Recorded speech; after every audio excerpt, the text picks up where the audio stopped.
Hipacondríaca apresenta Surra de Lúpulo. Oi pessoal, bom dia, boa tarde, boa noite! Eu sou Ludmilla, mais conhecida no Instagram como Hipacondríaca. E no programa de hoje, meus amigos, nós vamos dar uns passos atrás para olhar para o futuro. Sim, filosofias de lado. Precisamos olhar para os cervejeiros caseiros desse Brasil, para aqueles que já fazem cerveja em casa, mas também para aqueles que não criaram coragem para pular de cabeça nesse hobby, ou para aqueles que já abandonaram esse hobby. Para debater sobre esses temas, esse João Bobo de temas, chamamos o dono do maior canal sobre conteúdo para cervejeiro caseiro no YouTube. Vamos falar que tem canal maior que o do cara, mas porra, falando de quê? Chopp sujo, sopa escuro, sei lá. Leandro Oliveira, do Cerveja Fácil, pra gente falar um pouquinho sobre isso. O cara tá aqui cheio de timidez, fica calmo. Antes de pedir que o nosso convidado dê um alô, a gente tem o prazer de informar que esse programa é oferecido pelos nossos mecenas empresariais, The Beer Agents, Viveiro Vandenbergen, Prússia Beer, Passaporte Cervejeiro, Cervejaria Ussá, Iris Pay e Cerveja da Casa. Agora sim, Oliveira, dá um alô pra galera relembrar essa voz maravilhosa. A voz vai estar diferente, porque eu tô bem zoada da garganta aqui. Não estou bebendo, isso está bem estranho, mas estamos aí dispostos a falar sobre cerveja. Pelo menos isso pode ainda. E que introdução, né? Vamos abordar alguns tópicos legais aí de cenário cervejeiro, dos caseiros, como é que foi, como é que tem sido e como é que vai ser daqui em diante. Perfeito, bem-vindo, Xará! E eu sou o Leandro, mas vocês hoje podem me chamar do sedentário, aquele que não faz cerveja em casa porque dá muito trabalho. Não é pra mim.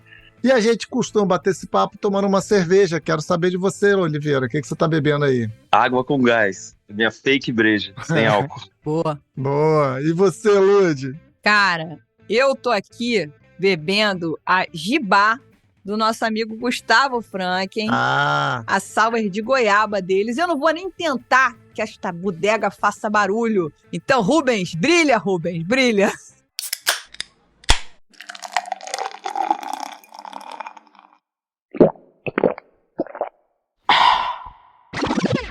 Porra. Franken não é Brixner? Acho que é Franken Brixner. Porra, o sobrenome... O nome do cara é difícil, o primeiro, o segundo, o terceiro. É tipo os seus filhos, Leandro. Os meus filhos. É tipo isso. Bom, e você, pai de filhos com nome difícil, sedentário, tá bebendo o quê? Eu tô acompanhando o Leandro, porque eu não vou deixá-lo sozinho nessa. Então eu também tô na H2O, sem bolhas até. Tô sem gás, sem nada, puríssima. Certo. Rapidinho. Certo não tá, mas é o que tem, né? É o que tem, é o que eu tô podendo, é o que eu tô precisando, na verdade, né?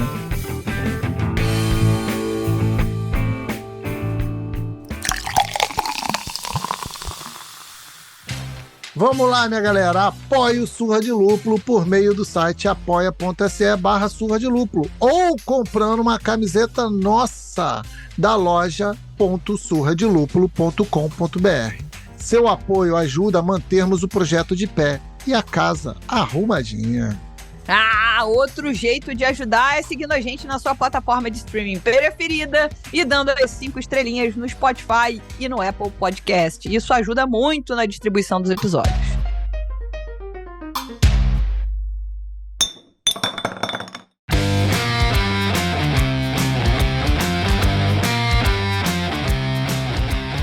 Eu vou seguir aqui, porque o Leandro vai fazer a primeira pergunta, o Bucol, né? O nosso Leandro vai fazer a primeira pergunta pro Oliveira.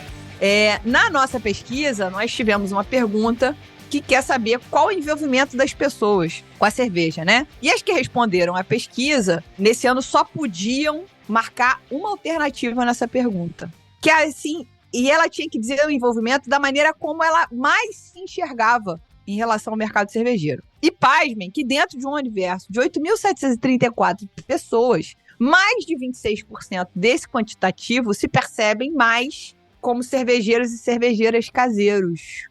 Eu acho isso muito emblemático, assim, eu tenho um monte de opinião sobre isso. Então a gente queria, a partir desse ponto, caminhar para essa conversa. Eu acho que guardemos essa informação em nossas cabeças. Antes de abrir aqui a pergunta, a gente também foi aos nossos mecenas e pediu que eles falassem pra gente a relação deles. E a gente recebeu aqui do Douglas Speck, eu não sei se o sobrenome é assim, Speck. Ele falou sobre a importância dos cervejeiros caseiros no mercado. Vamos ouvir aqui o áudio dele. Fala, Ludi. Fala, Leandro. Tudo bem? Mandando um áudio aqui sobre a importância do cervejeiro artesanal para o mercado de cerveja. Acho que são 3 os pontos principais onde o cervejeiro tem uma relevância no mercado cervejeiro. Primeiro, como consumidor, ele está sempre aberto a experimentar coisas novas, consumir cervejas extremas, lançamentos, estilos novos para conhecer um pouco melhor as cervejas que ele vai fazer em casa. Outro ponto importante, eu acho que é como o disseminador da cultura cervejeira também, de apresentar a cerveja artesanal para a comunidade dele, para os amigos, para a família. Acaba sendo o lugar onde as pessoas têm o primeiro contato com a cerveja artesanal, algumas pessoas que não conhecem, que não costumam experimentar essa cerveja em outro lugar e vão ter o contato com quando o cervejeiro está apresentando essa cerveja de alguma forma, no aniversário, num evento, para os amigos. Então ele acaba ajudando a difundir também e aumentar um pouco esse mercado cervejeiro. E também como renovação do mercado, que o surgimento de novas cervejarias normalmente passa por um cervejeiro artesanal que está sonhando em vender a sua cerveja, ganhar um dinheiro com o que ele ama fazer, e acaba renovando aí as empresas que normalmente abrem por paixão pela cerveja, né? Não tanto visando lucro, e sim por fazer o que ama e ainda conseguir viver disso. Boa. Muito bem posto, não tem nem mais o que falar. É bem legal essas questões de apresentar, talvez um dos primeiros pontos de contato de pessoas com cerveja artesanal. Eu não costumo fazer isso, mas eu já apresentei bastante minha cerveja, porque hoje em dia eu fico com ciúmes dela, né? Eu falo, puta, se eu ficar levando cerveja para todo lugar, eu vou ficar sem.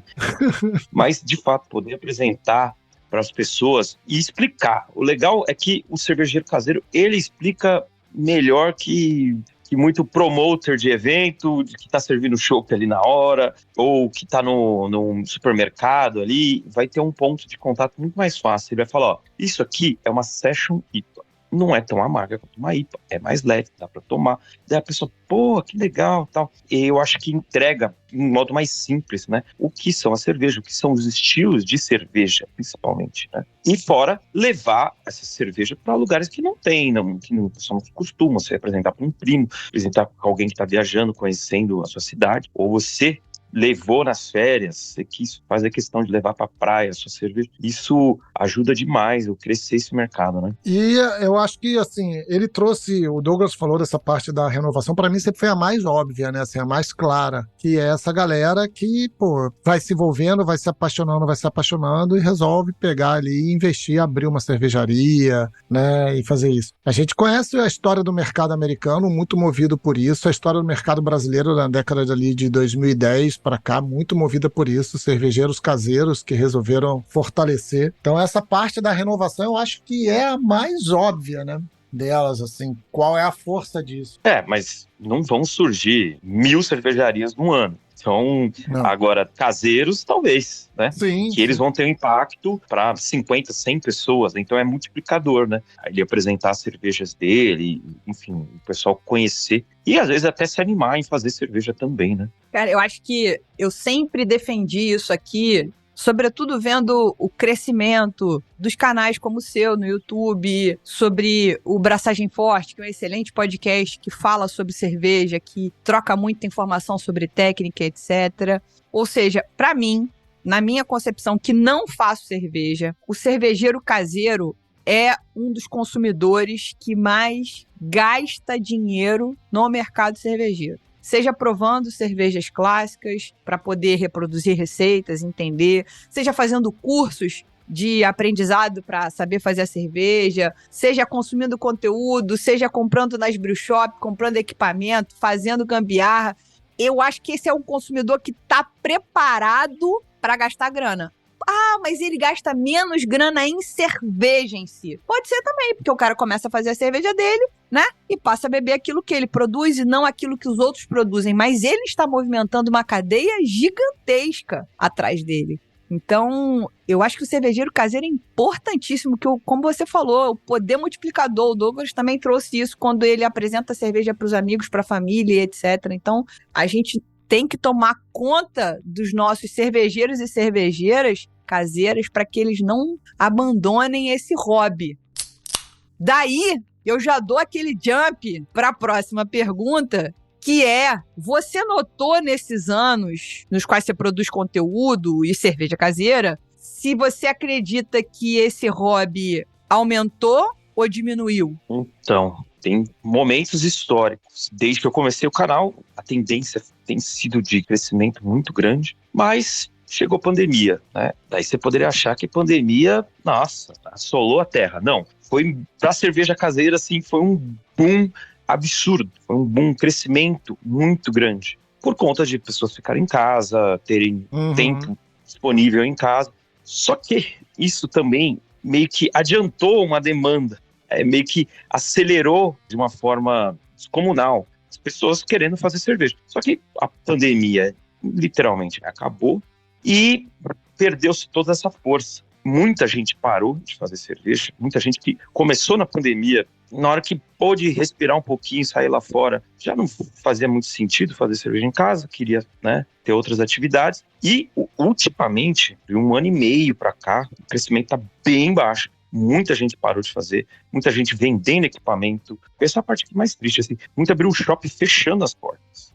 Não é porque ele não soube administrar bem. Não, porque tá entrando menos gente. E os que estão comprando menos, fazendo menos cerveja. Antes fazia uma vez por mês, agora tá fazendo a cada 3 meses, uma a cada semestre. Faz só para ocasiões especiais, tem que desempoeirar a panela. E a gente que produz conteúdo sobre isso também reflete, né? Não tem aquele crescimento constante de novos inscritos no canal, que significa que tem novos entrantes, e a gente vê nas estatísticas. Antes, no meio da pandemia, o canal estava crescendo lá 1.000, 2.000 inscritos por mês. E hoje não chega a 400, mas não é para o Leandro estar reclamando, eu tô falando assim, é um dado que mostra que tem menos gente entrando e muita gente acompanhando por cima, né? Por cima, tal, só quando é alguma coisa muito diferente, tal, que vai querer acompanhar, querer consumir esse tipo de conteúdo. Então, assim, são fatores macroeconômicos que também afetam, mas é um hobby que tá perigando, tá perigando, muita gente desistindo, né? Mas daí teria que fazer um estudo mais profundo para entender todos os fatores, mas eu acho que o fato de não ter uma pandemia que obrigava as pessoas a ficarem em casa, agora você vê muita gente querendo sair, querendo viajar, querendo tomar cerveja no bar, vide eventos cervejeiros que estão sempre cheios e tal, a pessoa prefere gastar num evento e beleza. É claro que ela vai ter menos cerveja disponível, porque você faz cerveja em casa, você faz 10, 20 litros, até às vezes mais. E você gasta um valor X. Se você ficar indo no bar e ficar indo em eventos cervejeiros, você vai gastar o valor 5X e vai tomar talvez até menos. Enfim, né, tem esses dois lados aí. E vocês percebem o quê? Eu não tinha essa percepção de redução deste mercado, até porque eu não tenho muito contato com ele, né, deste público de cervejeiro caseiro, então não sei dimensionar o tamanho. Eu achei legal que você falou ali, foi para 400, eram 2.000 por mês, agora 400, então ainda não é uma redução, talvez ainda não estejamos no saldo negativo, mas sim numa desaceleração, né, o crescimento deixou de ser acentuado. Gosto muito da tua análise em relação à pandemia, porque o fato de ficar em casa não é só sobre o fato de ficar em casa, é sobre o fato de economizar o tempo que se gastava em traslado. Então, a pessoa ficava, por exemplo, eu que trabalho perto de casa, o escritório da empresa que eu trabalho é perto da minha casa. Eu perdia 1 hora por dia indo e vindo. Meia hora para ir, meia hora para voltar. Então aí já vai 1 hora. Com 1 hora por dia a gente começou a fazer um podcast. Foi bem... Maior erro. Maior erro.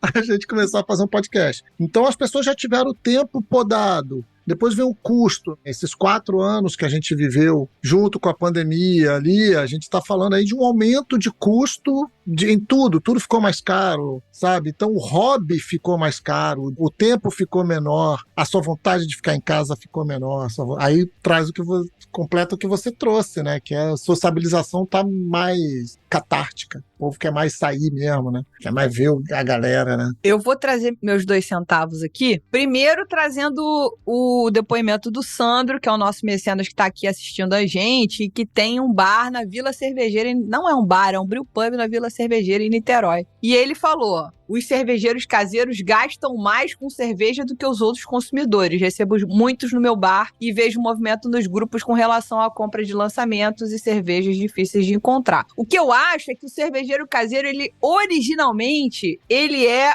Não vou chamá-lo de geek, porque não necessariamente esse é o cara que tá correndo atrás da Russian Imperial Stout com lactose, nananã. Mas ele é um nerd da cerveja, talvez, entendeu? Ele é aquele cara fuçado, que quer entender e tal. Agora, eu, com a pouca experiência que eu tenho sobre cerveja caseira, que em relação à produção, a minha experiência ela é limitada a 2 braçagens que eu participei. Já é o 200% pra cima do Leandro, né? Não é? Numa confraria de cervejeira feminina que tinha aqui no Rio, que acabou há bastante tempo. E eu lembro do movimento de confraria aqui no Rio, que é bastante intenso. Existe o Festival de Confrarias aqui, que é um evento gigantesco. Sei lá, são 20 confrarias e, porra, cerveja, o caralho, a 4, nananã. E aí, cara, a gente sentiu um decréscimo disso. Antes, por exemplo, a confraria de cerveja da Zona Sul do Rio de Janeiro. Todo mês tinha um encontro onde os cervejeiros que mais produziam levavam seus barris, seus... Como é que é o nome daquele menorzinho? É keg? Keg. Mini keg, né? Mini keg e tal. Levavam e aí faziam isso num bar. Bebiam cerveja do bar, bebiam cerveja dos confrades. Então, isso eu notei um arrefecimento, uma diminuição. E podem ser pelos motivos que vocês trouxeram aqui, que tem todo sentido. Pandemia, boom. Depois da pandemia, tchum. Dólar, preço de insumo, preço de panela e etc. E aí, eu acho que o gancho sequencial é trazer 2 áudios na sequência de por que pararam de fazer cerveja. Que é o depoimento do povo, e a voz do povo é a voz de Deus. Você tem certeza que a gente vai usar essa analogia da voz de Deus? Não. Então, vamos lá. Por que eu parei de fazer cerveja em casa? Bom, alguns pequenos motivos me levaram a parar. Uma delas é o espaço que ocupa. Eu moro num apartamento pequeno, braçava 10, 20 litros, só que depois, com o crescimento dos meus filhos, começou a ficar meio difícil ficar utilizando o espaço para a produção. Outro ponto também é o valor dos insumos, né? Encareceu bastante, principalmente da pandemia para frente. Os valores agora para produzir uma cerveja já começaram a ficar pesados assim para o meu orçamento. Parei de fazer cerveja em casa por 3 motivos conjugados. Primeiro, por preguiça mesmo, depois de terminar as braçagens, ter que lavar a panela, lavar trocador de calor, enfim. O segundo, porque já começou a ficar um pouco mais difícil a acessibilidade e a proximidade e a variedade de insumos que eu gosto para fazer as minhas cervejas. E, em último, porque já começo a curtir mais ser um consumidor de cerveja, isso já é beber cerveja, do que produzir cerveja em casa. Gente, se vocês não estão achando isso muito maravilhoso... É um estudo de caso total isso, cara. Então, sabe o que é engraçado? Eu acompanho isso desde sempre. Vendo essas tendências, vendo grupos cervejeiros, vendo comentários e tal. E, cara, eu sei que eu sou um só. Mas eu tento, cara, todo semestre, sei lá, eu tento combater de alguma forma esses principais motivos que as pessoas falam. A história do canal é literalmente isso: tirar empecilhos e ensinar a pessoa a fazer cerveja. E para todos esses, eu já produzi muito conteúdo, mostrando que, calma, dá para fazer rápido, dá para fazer simples, dá para fazer barato. Só que eu sou um só, não adianta, eu não vou transformar tendências enormes, né? Mas, por exemplo, tá atacando algumas coisas. Eu acho que, assim, o cervejeiro caseiro, ele começa e tem megalomania, normal, né? Você quer ir evoluindo os seus equipamentos para que facilite a sua abraçagem, para que torne mais prático, você começa a eliminar algumas gambiarras, daí seu equipamento vai crescendo. Você vai acumulando coisas que você ainda não se livrou, ou você usa de vez em quando. Então você já começa a tomar mais espaço do que o kit inicial que você perdeu. Isso pode começar a afetar você. Depois, ele pensa, se eu levo 4 horas para fazer 10 litros de cerveja, eu poderia levar 5 horas e fazer o dobro de cerveja. Eu faria 20. Beleza, essa conta é muito legal, muito justa. Só que quando você começa a ter menos tempo disponível, você não vai ter nem 20, você vai ter 0 cerveja, porque você fez essa troca achando que, daí seu equipamento todo é para 20, 40 litros, daí você não vai ter mais aquele tempo que você tinha disponível, daí você não faz cerveja. Na ânsia de fazer mais, você fez 0. E depois, a questão de custos, né? A gente trabalha bastante com isso para ser algo acessível, não ser um hobby de gente rica. Não adianta. É para ser para todo mundo. Então a gente trabalha com receitas que são de propósito de baixo custo. Claro que tem outras receitas que são bem trabalhadas nos melhores insumos possíveis, para ser o mais fiel ao estilo, para ser o mais autêntico possível, mas no geral a gente procura trabalhar estilos e formas de ser feita cerveja para diminuir esse custo, para que seja barato fazer cerveja em casa. E, beleza, aumentou o insumo? Aumentou. O Pilsen, o malte Pilsen mais básico de todos, mais humilde. Antes de pandemia e tudo, você pagava R$7 o quilo. Hoje em dia, você vai lutar para encontrar por R$10 o quilo, né? Tem lugares que já está vendendo por 13, mas ainda assim é ridiculamente barato fazer uma cerveja. É questão do tempo para ela ficar pronta. Mas também é outro mito que a gente tenta quebrar, falando que, dá para fazer cerveja em 7 dias, 10 dias, cervejas excelentes, né? Então, para cada entrave que a gente encontra, que eu escuto, eu tento, né, pegar alguém de alguma forma, influenciar e falar assim, calma, você não precisa fazer 40 litros, faz 10, cara. Faz 10, bonitinho, rápido, de um jeito simples, encurtando algum processo que não é tão necessário e tal, você vai ter uma cerveja legal, 10 litros, mano, você consome com prazer, tranquilamente, e seja algo fácil de você fazer, que você consiga fazer sempre, né? Se você dificultar, você vai fazer uma por semestre e daqui a pouco seu equipamento tá parado, você não faz mais. Então, faça num volume razoável, de um jeito rápido, simplificado, que você vai fazer sempre. Só fazer uma parte aqui, o Giovanni só tem gêmeos. Então você imagina, apartamento pequeno, gêmeos cresceu, ou é uma panela ou são 2 crianças.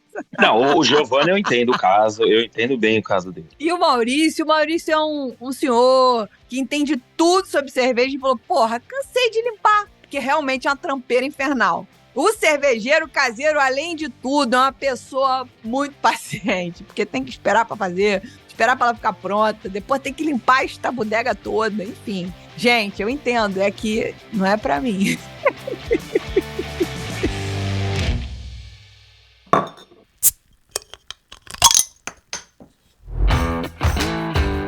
Eu acho bom e eu acho maneiro você trazer esses pontos, até porque, assim, vamos dizer que botei na cabeça, eu quero virar um cervejeiro caseiro profissional. Um cervejeiro caseiro. Vamos supor que, me fala aí, quais são, assim, os primeiros passos que você me recomenda pra eu não meter os pés pelas mãos, assim, sabe? Pra eu falar, cara, pra eu não sair comprando coisa que eu não preciso, sair montando uma parada que sem nem ter tido nenhum gostinho. Quais são essas primeiras pegadinhas ali da primeira receita pra eu não beber e falar, nossa, mas não sei fazer isso aqui mesmo. Não é pra mim essa brincadeira. E parar na primeira receita. Daí esses pequenos pulos do gato, considerando que eu sou pai de 2 adolescentes, que eu pago ensino médio e ensino fundamental. E aí, meu amigo, o orçamento é curto. Então, mas daí tem formas e formas de você começar, né? Modéstia à parte, eu recomendo demais você se inscrever no canal Cerveja Fácil. Já sou inscrito. E aqui a gente tem uma biblioteca aí que já passou de 600 vídeos. Não tô falando para você assistir todos. Assiste os de produção e tal. Eu recomendo também muito você fazer um curso. Pode ser curso online, a gente tem outros influenciadores, outras pessoas que trabalham nesse mercado que também tem. O nosso é baratinho, não vai comprometer seu orçamento. Porque daí você vai se dedicar e vai sentar e vai assistir o curso para aprender. Dá para você aprender só assistindo o canal no YouTube, o meu, do Robinho, do canal do Chopp. Tem uma série de produtores de conteúdo. Dá para você aprender só pelo YouTube. Se você quiser economizar, beleza. Só que vai ser uma volta um pouquinho mais longa, mas é perfeitamente possível. Milhares de pessoas começaram assim. Hoje em dia, eu daria a dica para você pegar um equipamento pequeno de 10 litros, sem megalomania. Você não vai ter espaço tanto assim, você pode achar que dá, sua mulher pode ter liberado momentaneamente, mas depois isso pode mudar. Você pode ser revogado, né? Isso daí, né? Eu começaria com um equipamento de 10 litros num sistema de uma panela só. Olha que beleza. É uma panela. É um fermentador e um bag, né, o BIAB que a gente chama, que já vem, esse tipo de kit é tem o melhor custo-benefício, tá? Por quê? Você terminou a abraçagem, então você só guarda aquela panela, os equipamentos todos cabem dentro da panela enquanto você não usa, deixa em cima do armário, você vai usar o fermentador. O fermentador é um balde de 10 litros que, pô, é bem fácil de você gerenciar. Daí, eu recomendaria, inicialmente, começar fermentando dentro de um isopor, né? Um cooler. Daí você coloca o balde ali, fecha e coloca a garrafa PET para combater o calor do Rio de Janeiro, né? Para você conseguir ter uma fermentação abaixo de 20 graus, né? Porque o Rio de Janeiro aí, dentro do apartamento, deve ser 30, né? 35. Mas é perfeitamente possível de você manter uma fermentação tranquila. Caso você tenha, de repente, um espaço um pouco maior, de repente uma geladeira usada, frigobar, mas dá para fazer no cooler. E, cara, beleza, você tem a panela, você tem o fermentador, daí você vai precisar das garrafas. Daí eu recomendo garrafa PET, né? Growler PET. Daí você vai ter um growler de 1 litro, ou growler de... pensando de 1 litro, vai. São poucas garrafas. Você vai fazer 10 litros, você vai envasar, na verdade, 8, no máximo 9 litros, você sempre tem uma perda por conta da levedura. Cara, isso daí é gerenciável, é tranquilo, você vai ter uma quantidade legal de cerveja para poder curtir, levar para uma festa, né? E as receitas, daí vai do que você gosta, mas a gente já produziu conteúdos chocantes. E não mudou muito, faz 1 ano e pouco que eu lancei esse vídeo, que deu um trabalho do cão, que era como fazer 1 mês de cerveja por R$100. Olha só. Que isso, cara? 1 mês de cerveja. O que era 1 mês de cerveja? Eram 4 braçagens de 10 litros. É mais que muita gente bebe. Com certeza. Mas, enfim, totalmente possível. Eram estilos diferentes. Então você tinha uma Cream Ale, bem de boteco, simples, tranquila. Daí tinha uma Red Ale fantástica, maravilhosa. Adoro. Depois você tinha uma American Pale Ale, para quem gosta das amarguinhas, aromáticas. E por último, tinha uma Porter, né? Uma mais escurinha, assim. Legal. Quase Porter, era Brown Ale, né? E, cara, gastando 100 pila. Hoje em dia, se aumentar um pouquinho, 120. Você, cara, é muito menos que você gasta numa saída pro boteco. Pra cada cerveja dessa, 120. Não! 40 litros. 40 litros, R$120. Tudo! Caralho, véi! Sabe? Vem comigo. Vem comigo, é muito bom. Vem comigo! E a gente tá falando de um kit cervejeiro que a gente tem no site, tem outras lojas, brew shops que vendem. Esse kit de 10 litros, ele vai sair por conta de R$500 a R$600. Parceladinho, não dói. Já vem com receita. Você já faz a primeira. Depois você pode ir pegando algumas receitinhas. O canal tá cheio aí de receitas que tem custo-benefício bom. Dá para fazer cervejas aí gastando R$2, R$3 o litro. Ou 10, 15. Depende da receita. Mas, pô, sabe quanto que tá custando o litro de uma Spaten que você tá tomando ela aí agora, Ludmilla? Eu não tô tomando Spaten, não. Sabe que no mercado, lógico que tá. Você tava. No Stories. É no Stories que você tava tomando. Eu fiz um vídeo que eu apareci abrindo uma lata de Spaten, mas nesse momento eu tô tomando Gibá. Eu associei aqui. Tá bom. Enfim, você tomou Spaten, você toma Spaten. Não vem. Tomo, porra. Claro que tomo, porra. Então, quando você vai na gôndola, fala o preço da cerveja e fala o preço por litro. Uhum. Cara, Spaten, tipo, R$18 o litro. 18? É, a Heineken, lá em cima também. Você fala, caralho, fazer cerveja é muito barato. É muito barato. Uma Skol você vai pagar R$10, R$12 o litro. Isso dá pra fazer gente. uma IPA absurda em casa. Absurda de foda. É isso. Ele tem um ponto. Ele Tá quase me convencendo, mas ele sempre que a gente chama pra gravar, eu não gosto de chamar o Leandro por causa disso, que eu saio pensando muito no assunto.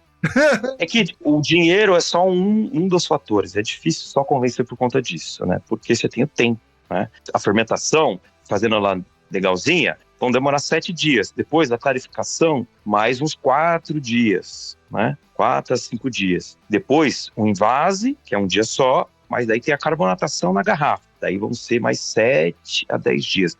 Então é um projetinho, querendo, de 20 dias, 20 e pouquinhos. Mas aí é questão de você fazer sempre para ter sempre, né? Pelo menos uma vez por mês você consegue ter sempre cerveja em casa. A primeira é difícil, depois melhora, pelo visto. A primeira é pra... Tudo bem, se dá errado, não tem problema, não. Você não pode desistir. Não, tô falando a primeira quando a pessoa entrar no ritmo do jogo, entendeu? A primeira levou 20 e poucos dias. Aí no segundo mês, quando você for fazer, você tá bebendo a primeira. E quando você for beber a segunda, você tá fazendo a terceira. Isso que eu tô querendo dizer. Exato, sempre tem cerveja nova.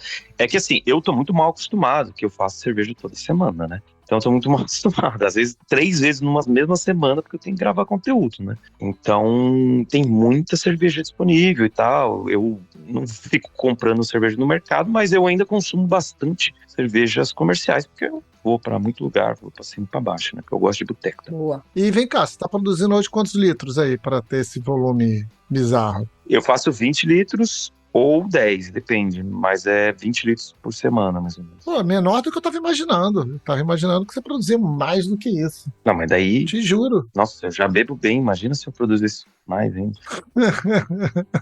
Eu tava imaginando que você bebesse mais mesmo. Que você, quero dizer, produzisse mais.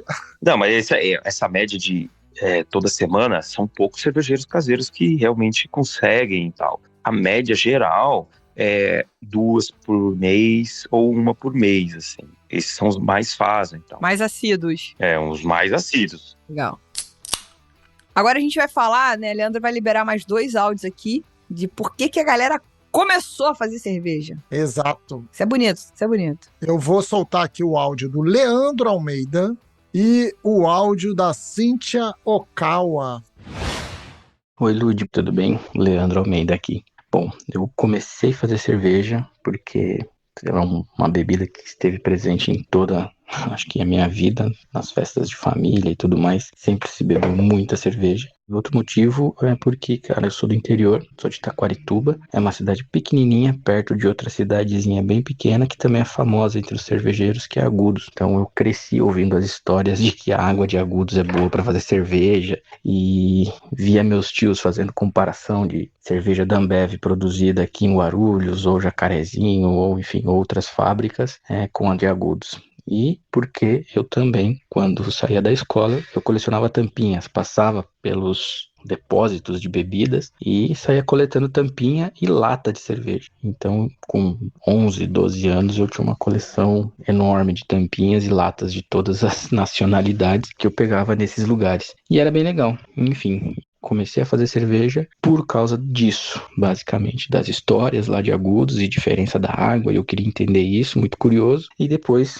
quando a minha filha nasceu em 2016, eu estava com um amigo, na verdade, que ele já produzia cerveja, que eu queria começar a produzir cerveja, e ele me levou no brew shop em 2016, e desde então não parei mais. Então, basicamente é isso. História que envolve a cerveja, a bebida presente nas festas da minha família e colecionismo. Os rótulos, as artes de tampinhas e de latas foram os grandes impulsionadores de começar a produzir cerveja. Comecei a fazer cerveja, deve ter uns 7 anos já.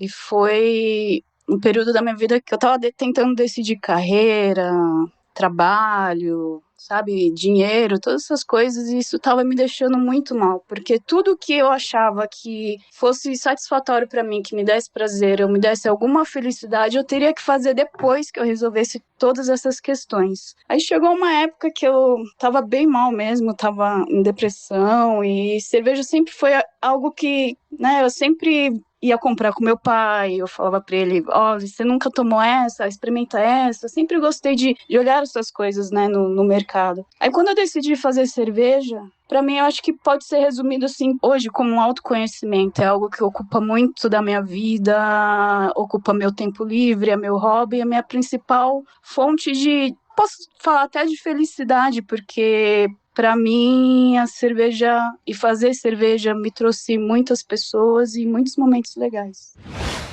Gente, se não tá todo mundo aqui com o olho mareado, emocionado com esses 2 depoimentos, vocês estão fazendo errado isso. Não, assim, já tô convencido, já era, gente. Já vi que na cerveja da casa tem kit. Já tô olhando. Cara, emocionante as palavras aí, muito legal. Agora, fazendo minha parte aqui, eu comecei porque eu me apaixonei por cerveja, né? Comecei a trabalhar numa loja de cerveja e eu queria entender esse universo. E é muito vasto Só que isso não é tão intimidador assim pra mim. Pra mim não era. Era cada conhecimento, cada estilo que eu entendia e degustava, já me sentia muito bem, eu já me sentia um bom profissional, né? Eu já conseguia entregar melhor as peças de publicidade que eu fazia, já conseguia até lidar com o cliente, explicando e a pessoa entendendo o que é essa English Pale Ale, você explicando para ela e ela ficando muito contente e comprando o produto e degustando, depois agradecendo, era uma fonte de satisfação, né? E para estudar mais ainda faltava fazer a cerveja, para entender de fato essa interação dos maltes, do lúpulo, da levedura. Então eu caí de cabeça e você nunca para de estudar. O cervejeiro caseiro tem esse negócio, a gente sempre tá aprendendo, tá sempre estudando e sempre se reavaliando, achando que eu errei nessa, mas na próxima eu vou melhorar. É uma evolução muito constante, assim, e é muito gratificante. Claro que às vezes você pode ficar desanimado, você perdeu uma leva, não ficou tão legal do jeito que você tava, mas quando você começa a ter constância, assim, sai cerveja boa, seus amigos elogiam, todo mundo pede a sua cerveja, você fica muito contente, né? Então é um hobby para você e também para os outros, né? Eu queria fazer só um comentário sobre os dois áudios. Como eu falei, quem não se emocionou tá fazendo errado, tá? Primeiro me conecto com o Leandro Almeida, mais um Leandro nessa gravação, meus amigos, que é colecionismo, curiosidade, beberrão na família. Cara, eu tinha tudo pra ser uma cervejeira caseira. Me faltou química, meus amigos. Química. Me faltou muita química. E o segundo comentário sobre a Cíntia, que é mecenas do Surra, é apoiadora lá do Braçagem também, a cervejeira de mão cheia. E muito importante ouvir um relato tão verdadeiro dela. Então, queria agradecer a todos que mandaram, mas eu achei o da Cíntia que demonstra uma vulnerabilidade, que é importante da gente ouvir, né? Valorizar quando a pessoa se coloca vulnerável pra gente entender que outras pessoas podem estar passando por esse momento e entender que a cerveja pode te ajudar muito. Então, muito obrigada para todo mundo que mandou e um abraço especial, um beijo especial pra Cíntia. Eu acho legal que sempre tem esse relato emocional sobre a produção, ou seja, não é só a curiosidade ou a vontade de fazer, né? É assim, eu vivi um pedaço disso sem ser produzindo cerveja, e o que eu já comentei aqui no programa algumas vezes, que foi, quando veio a pandemia, eu precisei fazer uma coisa que eu vi a minha vida inteira alguém fazendo, e eu só fazia quando eu tinha vontade de fazer, que era cozinhar, e eu precisei cozinhar todos os dias. E aí eu descobri, neste tempo de cozinhar, nessa coisa, um prazer. Esse momento mesmo de, putz, cozinho, e eu não cozinho rápido, eu sou um cara devagar cozinhando. Talvez eu seja devagar até porque eu curto aquilo que eu tô fazendo, então eu não faço com aquela pressa e tal. E aí me dá aquela sensação de prazer, de pausa no dia, de tranquilidade, sabe? Óbvio, assistindo a série O Urso, você esquece a ideia de cozinha e tranquilidade andando juntas, né? Fica confuso. Mas pra mim, que tô ali sozinho na cozinha fazendo, tem esse lance. E é muito legal ouvir isso, né? Que pessoas que, putz, o Leandro, com o nascimento do filho, começou a fazer, encontrou ali um prazer, uma coisa, a Cíntia também encontrou ali um prazer. E outras conexões que traz, né? Ou seja, encontrar pessoas legais, pessoas que compartilham desse interesse com você, que criam um grupo de troca. Isso é muito maneiro, cara. Aí, pare com isso. Cerveja é tudo de bom. Bom, para a gente dar prosseguimento ao nosso papo aqui, a gente queria saber, Leandro, você, Oliveira, que é o cara, é tipo, porra, é um pastor convertendo pessoas por aí, essas ovelhas cervejeiras. Ovelhas ébrias. Quais são os maiores erros que os cervejeiros e cervejeiras caseiras cometem no começo de suas produções? Tipo, porra, comecei agora, qual é a cagada que a galera vai cometer? Você fala, puta, já sei. Cara, são várias coisas. Tem um que esse é meio difícil para a pessoa encaixar na cabeça dela. É uma moeda de dois lados, assim. Tem uma pessoa que ela não para de estudar e ela nunca faz a cerveja. Ela só fica estudando, namorando a ideia e fica fazendo perguntas, milhões, sendo que ela nunca meteu o malte na água, né? Ela fica achando que ela tem que estudar tudo para poder começar. E tem um outro que não estuda nada e começa de qualquer jeito. Aí é meio bem complicado. Você tem que achar um belo do meio termo aí. Por isso que, às vezes, um cursinho te ajuda a colocar no caminho rápido, para você parar de ficar ou estudando demais ou estudando de menos. Mas assim, a maioria dos cervejeiros caseiros, no começo, pode ser um pouco para frente, e às vezes até eu cometo esse erro, é não controlar direito a fermentação. muito dos problemas que dão numa cerveja, que vão deixar ela meio não tão legal, deixar ela meio fora do estilo, meio desequilibrada, é por conta da fermentação. Então, por isso que eu já falo, ó, pega um coolerzinho, controla essa fermentação, não faz de qualquer jeito, tá? Começa, joga a levedura quando a temperatura já chegou certinho, você arruma uma geladeira para você ter um controle. Esse é o principal problema, assim, né?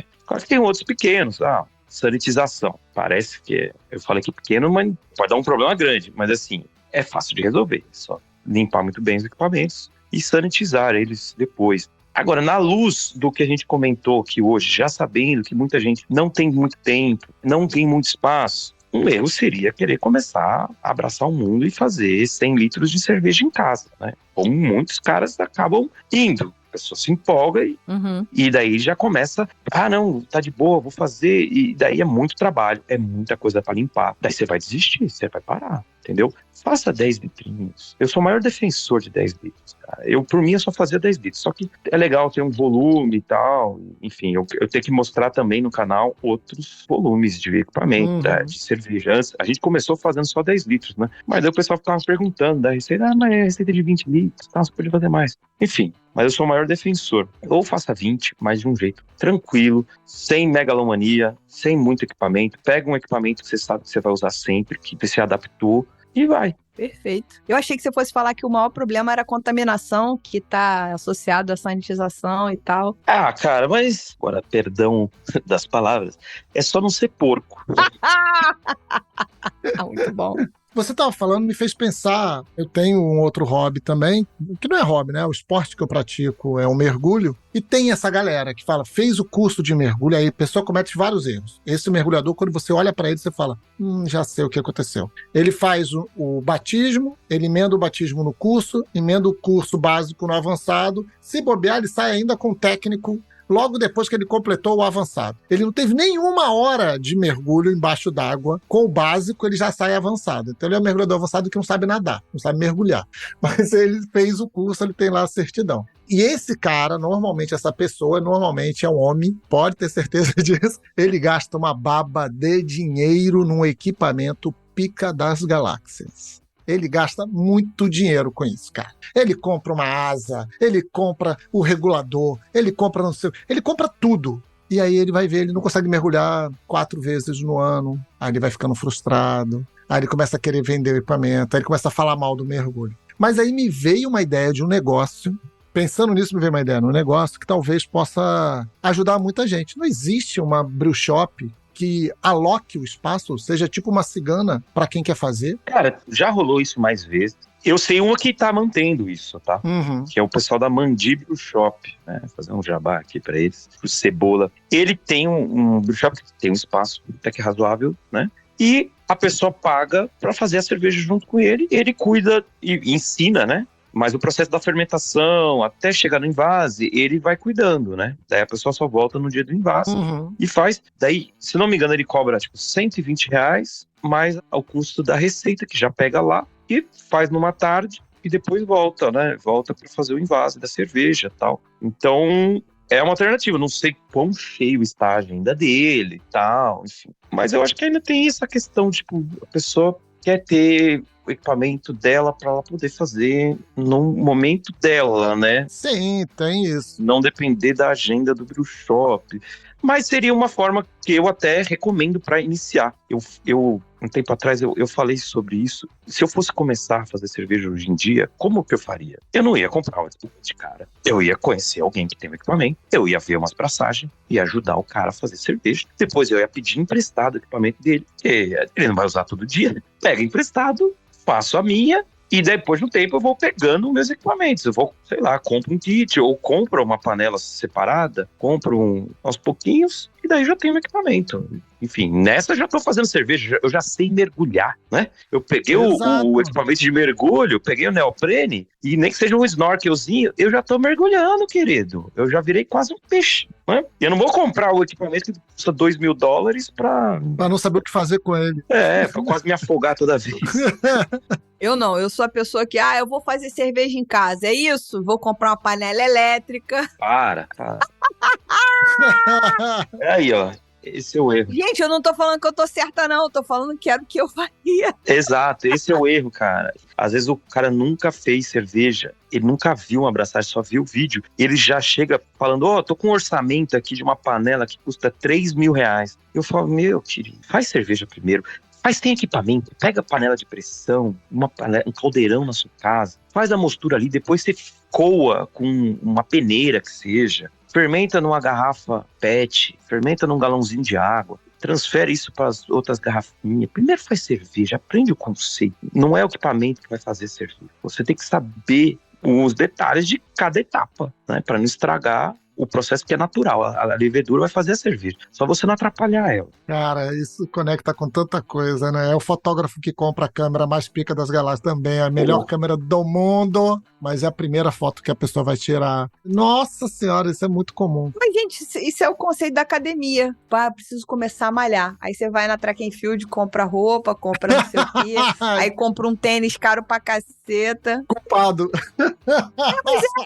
Ou então vai à academia, paga o plano. Já comecei. Isso eu não faço. Não foi lá um dia. Porque você tem academia no prédio, Leandro. Só por isso. Senão você teria incorrido nesse erro. Não, é porque eu já tive cliente academia, uma academia aqui da Zona Sul do Rio, uma academia de luxo, que foi as duas maiores academias de luxo da Zona Sul, já foram minhas clientes. E todas elas tinham o mesmo problema, que era esse cara, que pagava e não voltava e depois ia chorar cancelamento, só que ele tinha pago o contrato de 1 ano. Então isso gerava uma série de problemas para eles. Então eu tava no bastidor vendo essa merda acontecendo. Eu sou da teoria, cara, pagou, não foi, o problema é teu. Mas enfim. Eu acho que tem um pouco dessa mentalidade de tipo, não, se eu comprar o equipamento, ou se eu comprar o conjuntinho da track and field, eu vou ser obrigado a ir. Eu vou ser obrigado a fazer cerveja. E não é bem assim. Você vai arrumar um motivo para não fazer, cara. Exato, exato. Então faz simples primeiro, depois você pensa nesse equipamento, se ele for algo que vai realmente trazer facilidade, vai te ajudar a fazer mais vezes ou fazer mais rápido e tal. O equipamento, ele só resolve uma questão de facilidade na produção ou de fazer mais rápido ou fazer mais. É para isso que serve o equipamento. Mas todo equipamento pode fazer cerveja. Você não precisa do mais caro. Começa no simples, pelo menos para começar, depois você pensa. Rapaz, agora eu tô refletindo sobre a panela de pressão. Vamos lá, vamos lá. Vamos lá que eu peguei minha panela de pressão. E aí, vou começar a fazer. E eu gosto muito de Red Ale. O que você recomenda sobre essas adaptações de receitas? Eu faço uma clonagem ou ainda pego uma construção de receita? Como é que eu faço? Quero fazer minhas primeiras receitas. Tá. Não recomendo você tentar fazer um clone no começo. Tá. Vai ser uma experiência frustrante. Porque você vai querer, sei lá, a Red Ale da Antuérpia, que é fantástica, né? Fantástica. Daí você tentou, falou, você pode até ter falado com o cervejeiro, ele pode ter te passado a receita. Não vai nessa expectativa muito alta. Mano, você, no começo, você tem que falar assim, mano, eu quero fazer uma Red Ale. Assim, eu quero que ela fique boa de tomar. Essa é a expectativa que você tem que ter. Não quero que fique melhor que a da Antuérpia, melhor do que, sei lá, qualquer outra Red Ale tem aí, né? Uhum. Tem que ficar boa. Você vai aprender, calma. Não vai querer já chegando com clone e tudo. Eu quero fazer uma Sierra Nevada. Nossa, se não ficar parecido ou melhor, vou ficar frustrado. Não, calma. Faça receitas já prontas. Pode ser do Leandro, do e-book do Leandro, ou pode ser a do Brew Shop, né? Todo Brew Shop tem as receitinhas que já vem com o malte, o lúpulo, a levedura. Segue as instruções, segue bonitinho. E depois você leva lá no Brew Shop e fala assim, fiz a Red Ale, o seu kit de receita, entendeu? Pega kit pronto, receita pronta. Depois você vai pensar em adaptar, fazer receita sua, simplifica, cara. Pega o que já tá provado, que funciona, que já tem referencial. Daí a pessoa vai falar, fica assim, a sua ficou não assim, então você vai ter que aprender e fazer de novo. E faz de novo a mesma receita, pelo menos umas 2 vezes, né? Você vai ajustando o processo, tá bom? Depois você pode inventar a sua receita, mas daí aprende a fazer para depois ensinar, né? E aí, Lud? Então a recomendação é, primeiro você começa pegando receitas que estão prontas, receitas que estão no seu canal, por exemplo, receitas que são disponibilizadas nas brew shops, que vendem junto com os insumos, primeiro isso. Tem vídeo que ajuda, né? Segundo, a pessoa pode construir a própria receita. Deve ter programa que ajuda nessa balização? Sim. Né? Tipo, Brewfather, Brewmother, sei lá que porra é essa. Brew Uncle. E aí a pessoa consegue saber o que vai ter de BU, de ABV, parâmetros, parametrização da sua cerveja. E aí o clone é um negócio Albieri, sobrancelha grande, é uma coisa mais tipo, cara, queria fazer um clone da Bourbon County. Ai, papai! Caralho. Nossa, se fosse tão fácil assim, toda cervejaria tinha sua Imperial Stout envelhecida em barril de Jack Daniels, não sei o quê.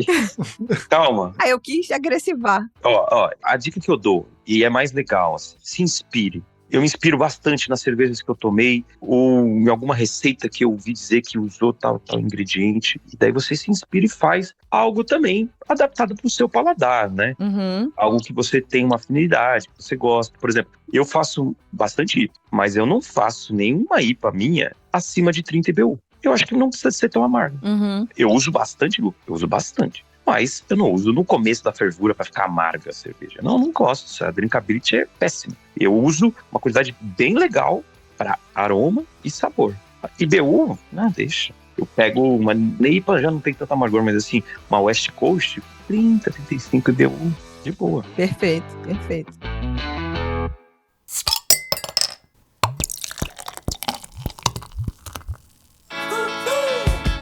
Aí, gente, pra gente encerrar o programa aqui, mas só pra quem não é mecenas, porque quem é mecenas tem pergunta extra, que vai ser uma esculhambação tremenda. A gente vai liberar mais 2 áudios, porque os nossos mecenas amaram participar mandando áudio, e a gente vai fazer mais isso. A gente tem mais 2 áudios. Por que a galera começou a fazer cerveja? Leandro, o Bucol, não o Oliveira, o da internet, por favor, libere pra gente. Eu vou soltar aqui primeiro o áudio do Rogério e depois o áudio do Alex Rodrigues, que também é outro cervejeiro de mão cheia, né? Vamos lá. Olá, aqui é Rogério Bittencourt de Miranda, sou cervejeiro caseiro, ou era, não sei muito bem. Eu começo a fazer cerveja inspirado pelo namorado de uma amiga que fazia. Vou fazer o curso, aprendo, compro material e passo a fazer cerveja por um tempo.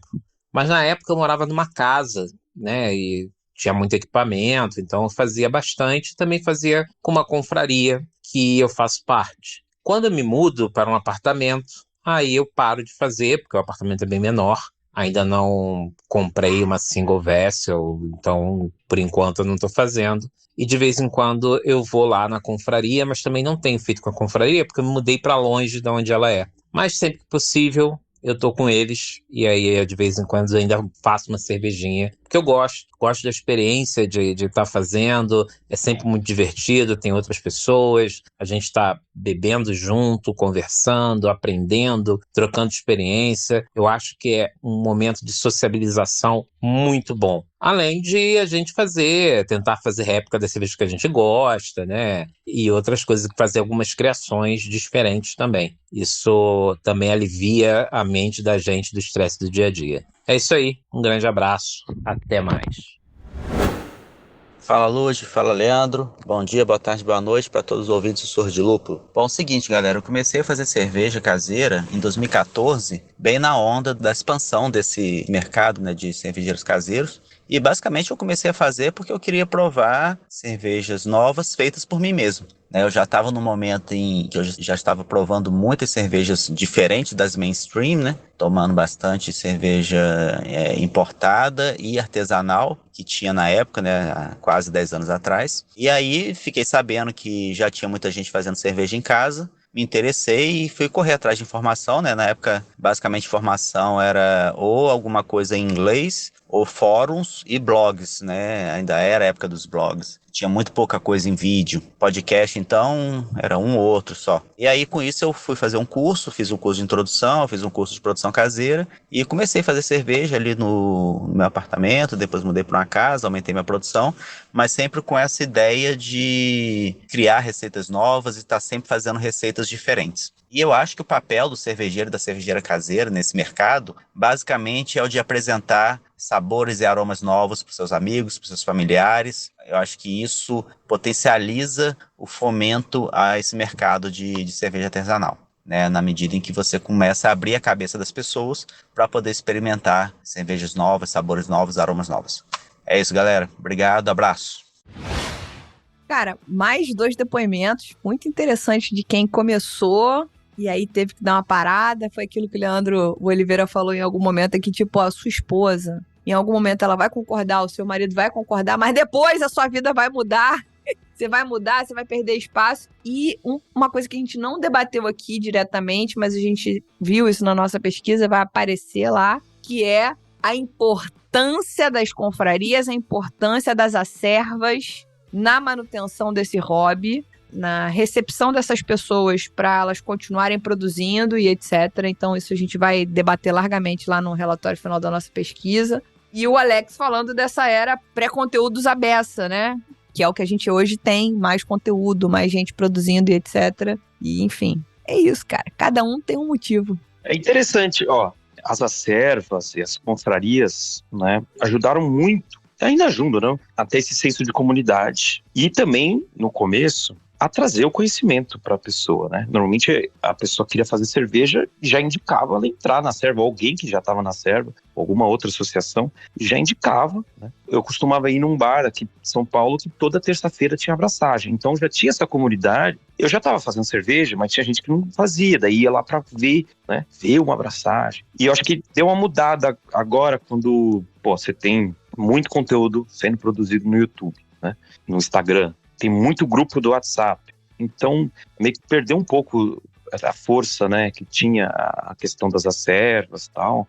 Enfim, você vê, teve uma mudança no cenário, a forma como é passado esse conteúdo, mas eu acho que é fundamental, cara. Principalmente encontros de cervejeiro, né, cara? Isso daí é muito legal. Quando rola, cada um leva sua cerveja.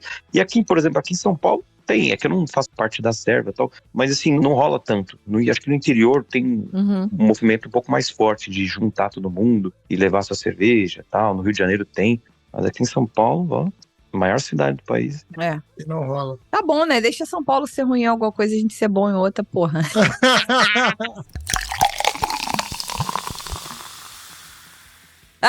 Primeiro eu queria encerrar o programa agradecendo aos nossos mecenas que nos ajudam a manter a casa arrumada e muito conteúdo incrível toda semana. Que é, neste programa, vamos falar de Renan Russo, Almir Castro, Fernanda Meibon, Débora Lenen, Evelyn Caroline, Ciro Neto, Cláudio Bozani e Bia Morim. Agora, agradecer a todo mundo que mandou áudio hoje para participar desse programa. Foi sensacional. Sem vocês, eu não teria me emocionado, eu não teria ficado engraçada, feliz, enfim, não, muito obrigada. E, por último, mas não menos importante, agradecer esse homem, essa máquina, esse cervejeiro que faz cerveja toda semana, Leandro Oliveira. Muito obrigada, meu amigo. Prazer tremendo ter você aqui pela 3ª vez, aliás, tá? Que a gente nem falou isso aqui, mas você já esteve com a gente no programa 53 e no programa 69, Frango Assado, de ladinho a gente gosta. Valendo fazer um último adendo que o programa 53, eu não sei se ele já foi batido, mas ele foi um dos programas mais ouvidos nas primeiras 24 horas, porque você, quando fala pros seus seguidores pularem, a terra treme. Ô, louco. Não, vou pedir música no Fantástico. Boa. Qual música, então? Põe o Vanilla Ice, põe Vanilla Ice aí, ó. Ice Ice Baby. Boa.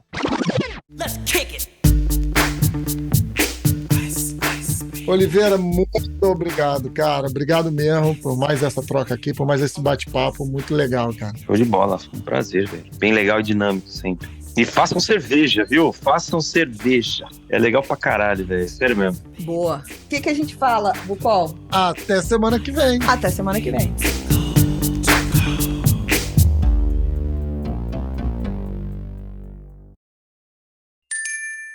Beba menos, beba melhor. Beba com moderação.